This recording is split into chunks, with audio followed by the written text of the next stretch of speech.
এই হলো কলকাতায় বিপুল জাল নোট উদ্ধার হলো। ঠিক কতটা জাল নোট উদ্ধার হলো যদি হিসেব করে দেখা যায়, ধর্মতলা বাসস্ট্যান্ড থেকে প্রায় 3 লক্ষ টাকার জাল নোট উদ্ধার। কোথা থেকে আসছিল, কোথায় যাচ্ছিল, কারা নিয়ে যাচ্ছিল, হ্যান্ডলার কারা? সরাসরি আমার সঙ্গে রয়েছেন আমার সহকর্মী বিবেক। একবার কথা বলবো।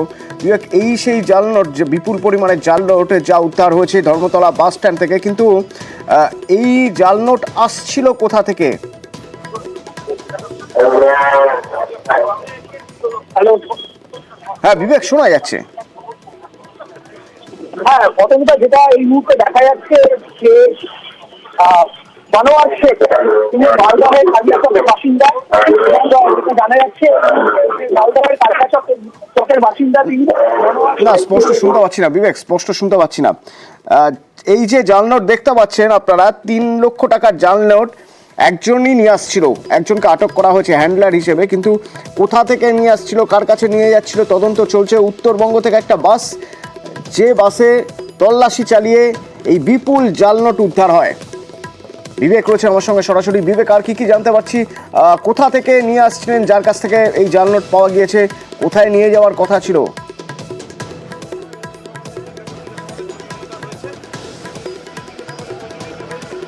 হ্যাঁ তনুদা, যেটা জানা যাচ্ছে এই মুহূর্তে যে মানোয়ার শেখ, তিনি মালদহের কালিয়াচকের বাসিন্দা।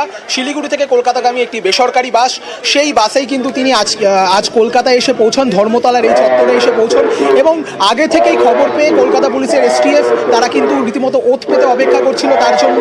এবং যেটা জানা যাচ্ছে এই মুহূর্তে যে 2,99,000 টাকা, মানে প্রায় 3 লক্ষ টাকার কাছাকাছি অ্যামাউন্টের টাকা, তার থেকে এটি জাল নোট বলেই মনে করা হচ্ছে, সেটি কিন্তু বাজেয়াপ্ত করা হয়েছে। অপরদিকে এই মানোয়ার শেখ, তিনি মালদহের কালিয়াচকের বাসিন্দা, তিনি কলকাতায় এসেছেন। তিনি কি এগুলো কারোর কাছে ছড়িয়ে দেওয়ার জন্য এসেছিলেন? তিনি কি শুধুই হ্যান্ডেলার, নাকি এটা শুধুমাত্র আঞ্চলিক একটা র্যাকেট, নাকি আন্তঃরাজ্য র্যাকেট, নাকি অন্য কোনো পড়শি দেশ থেকে এখানে আমাদের পশ্চিমবঙ্গে এই টাকা নিয়ে আসা হয়েছিল, বা কলকাতায় কার কাছে ছড়িয়ে দেওয়ার চেষ্টা করা হচ্ছিল, কোনো রকমভাবে কোনো ব্যবসায়ীর কাছে পৌঁছে দেওয়ার চেষ্টা করা হচ্ছিল কিনা এই বিপুল পরিমাণ টাকা, সেই দিকে কিন্তু এই মুহূর্তে খতিয়ে দেখার চেষ্টা করছেন। এবং একই সঙ্গে সিজার লিস্ট তৈরি করা চলছে মানোয়ার শেখকে দিয়ে, বিভিন্ন সিজার লিস্ট সেগুলো সাইন করানোর প্রক্রিয়া চলছে। একাধিক ক্ষেত্রে দেখাচ্ছে এই মুহূর্তে ফ্রেমে তুমি ছবি দেখতে পাচ্ছ, সেই ধৃত মানোয়ার শেখ যে কিনা বসে রয়েছে, এবং তাকে দিয়ে একাধিক ফর্ম, একাধিক কাগজ এবং একাধিক নথি সেগুলো সাইন করানো হচ্ছে।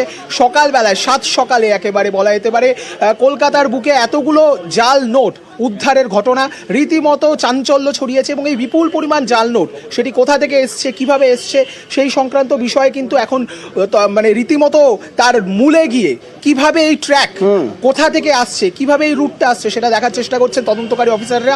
অপরদিকে কলকাতায় কাদের কাছে নিয়ে আসা হচ্ছিল এই টাকা, কেউ কোনো বিশেষ ব্যক্তির কাছে, নাকি একাধিক জায়গায় বা কোনো মার্কেটে ছড়িয়ে দেওয়ার প্ল্যানিং ছিল মানোয়ার শেখের?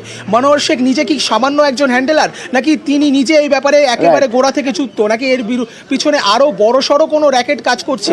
এই যাবতীয় বিষয় কিন্তু খতিয়ে দেখার চেষ্টা করছেন STF এর যারা আধিকারিকরা রয়েছেন। এবং একদিকে তুমি দেখতেই পাচ্ছ এই মুহূর্তে কিন্তু টাকা গোনার কাজ চলছে, বারবার গুনে দেখছেন, এবং টাকার যে কোয়ালিটি সেটাও খতিয়ে দেখার চেষ্টা করা হচ্ছে।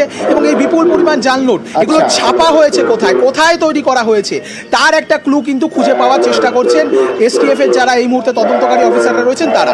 ধন্যবাদ।